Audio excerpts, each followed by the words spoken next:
காயா செனகலென்சிஸ் அப்படிங்க காயா வெரைட்டியை நம்ம ஃபர்ஸ்ட் பார்த்துருவோம். ஆப்பிரிக்கன் மகாகனியில அதிகமா மோஸ்ட்லி விவசாயிகள் பயன்படுத்தக்கூடிய அல்லது மற்ற நர்சரியில் எளிதாக கிடைக்கக்கூடிய ரகங்கள்ல காயால 2 ரகம் தான் பயிர் பண்றாங்க. ஒன்னு வந்து காயா செனகலென்சிஸ்ங்கிற ஒரு வெரைட்டி, இன்னொன்னு வந்து காயா ஆந்தோத்திக்காங்கிற ஒரு வெரைட்டி. இந்த 2 வெரைட்டி தான் மோஸ்ட்லி வந்து விவசாயிகள் வந்து பயிரிட்டுக்கிட்டு இருக்காங்க. இது வந்து காயா செனகலென்சிஸ். இதோட லீஃப் பாருங்க, சின்ன லீஃபா இருக்கும்.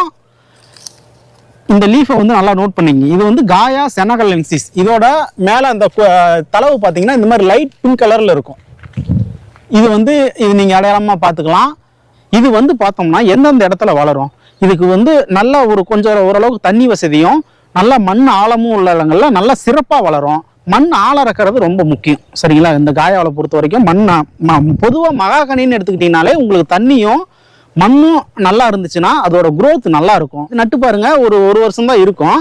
இது என்ன கிருத்து வந்திருக்குன்னு பாருங்க. வேகமா வளரக்கூடிய மகாகனி. இது வந்து ஓரளவுக்கு ட்ரவுட்டையும் தாங்கும். மண் ஆழம் கம்மியா இருந்தாலுமே ஓரளவுக்கு வந்து இந்த மகாகனி வந்து வளரும். காயா மகாகனியில கிளையே வராது அப்படிம்பாங்க, அப்படி இல்லை. காயா மகாகனியிலும் கிளை வரும். இப்போ இதுல பாருங்க ஏகப்பட்ட கிளை பிரிஞ்சிருக்கும் பாருங்க. உங்களுக்கு மேல பாத்தீங்கன்னா தெரியும், கிளை நிறைய பிரிஞ்சிருக்கு.